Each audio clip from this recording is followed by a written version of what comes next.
ঠাকুরের পিতৃদত্ত নাম গদাধর চট্টোপাধ্যায়, রাজশাসিত নাম শম্ভুরাম দেব শর্মা, আর জগৎ বিখ্যাত নাম শ্রীরামকৃষ্ণ পরমহংসদেব। এখন এই যে রাম আর কৃষ্ণ, এই জোড়া নামে গড়া এই রামকৃষ্ণ নামের কি এমন মাহাত্ম্য যে এই নামে জীবের সমস্ত ভববন্ধন খণ্ডন হয়েছিল, মুক্তি লাভ হয়। শাস্ত্র বলে নামের দুটি অর্থ থাকে, একটি শব্দার্থ, অপরটি মর্মার্থ। রামকৃষ্ণ নামের শব্দার্থ হল তিনি দেহধারী মনুষ্য বিশেষ, তিনি ক্ষুদিরাম ও চন্দ্রমণির পুত্র, তিনি দক্ষিণেশ্বর মন্দিরের পূজারী। আর মর্মার্থ হল তিনি সাক্ষাৎ সচ্চিদানন্দ, স্বতন্ত্র ঈশ্বর, অবতার বরিষ্ঠ।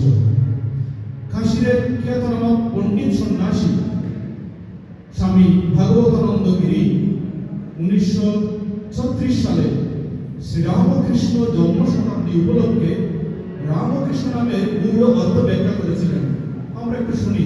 তিনি বলেছিলেন, রমন্তে যোগিনঃ অস্মিন ইতি রামঃ কর্ষতি ভক্তানাং দুঃখম পাপম বা মনো বা ইতি কৃষ্ণঃ। অর্থাৎ যোগীজন যাতে রমণ করেন, আনন্দ পান, তিনি রাম। আর যিনি ভক্তগণের দুঃখ কষ্ট পাপ আকর্ষণ করে নষ্ট করে দেন এবং ভক্তগণকে নিজের দিকে আকর্ষণ করে তার প্রতি লীন করে দেন, তিনি কৃষ্ণ। এই রাম এবং কৃষ্ণ এই উভয়ের একত্র সমাবেশ এই রামকৃষ্ণ নামে হয়েছে। রাম নামের আরো রহস্য আছে।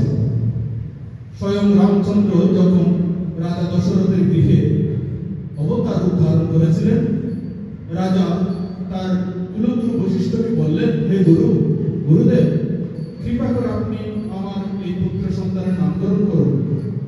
বশিষ্ঠদেব তখন অনেক ভেবেচিন্তে নাম রাখলেন রাম। কিন্তু মন্ত্রীগণের রাজা ছোট্ট এই নাম শুনে বললেন, গুরুদেব, আমার রাজা তো চক্রবর্তী রাজা, চক্রবর্তী রাজার নাম তো অনেক বড় হওয়া চায়, যে নাম শুনলে মনে হবে যে ইনি চক্রবর্তী রাজার পুত্র, যুবরাজ, অথবা একটু বড় থেকে নাম দিন। তখন গুরু বশিষ্ঠ বললেন, রাজন, আপনি তো রাম নামের মহিমা জানেন না, তাই এমন বলছেন। শুনুন, রাম শব্দের যে রা অক্ষর আছে তা হলো নমো নারায়ণায়, এই প্রসিদ্ধ বৈষ্ণব মন্ত্রের প্রাণ।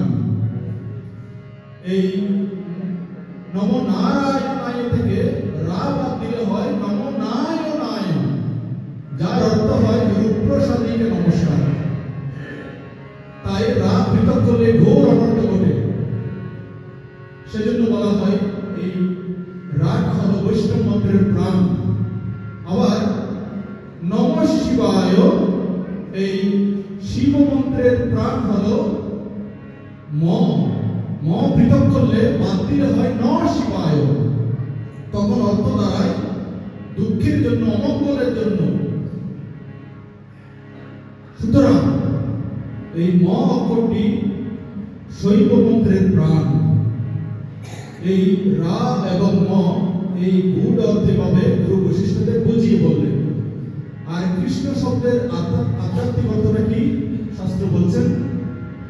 কৃষিবীর ভূবাচক শব্দ নষ্ট নিকৃতিবাচকঃ তয়োরকম পরম ব্রহ্ম কৃষ্ণ ইত্যভিধীয়তে। অর্থাৎ কৃষ ধাতুর অর্থ ত্রিকাল আরাধ্য স্বরূপ ব্রহ্ম, ন প্রত্যয়ের অর্থ আনন্দ স্বরূপ ব্রহ্ম, সৎ এবং আনন্দের যে অভেদ সদানন্দ রূপ ব্রহ্ম, তাই হলো কৃষ্ণ শব্দের অর্থ। এই যে রাম নাম এবং কৃষ্ণ নাম, এই দুটি নামই রামকৃষ্ণ নামের মধ্যে প্রবিষ্ট হয়েছে, তাই এই রামকৃষ্ণ নামের মহিমা বর্ণনার অতীত। তাই শুধু ভক্তমণ্ডলী একবার ভেবে দেখুন, আমাদের কত সৌভাগ্য আমরা এই ত্রিকালধরণ ভুবন পাবন তারক ব্রহ্ম রামকৃষ্ণ নাম জপ ধ্যান এবং চিন্তা করার সুযোগ পেয়েছি। এই নাম সবকিছু আলোকিত করে দেয়। তাই আমরা গাইছি, চাঁদের বাট চাঁদের হাট চাঁদে ফুটে ফুল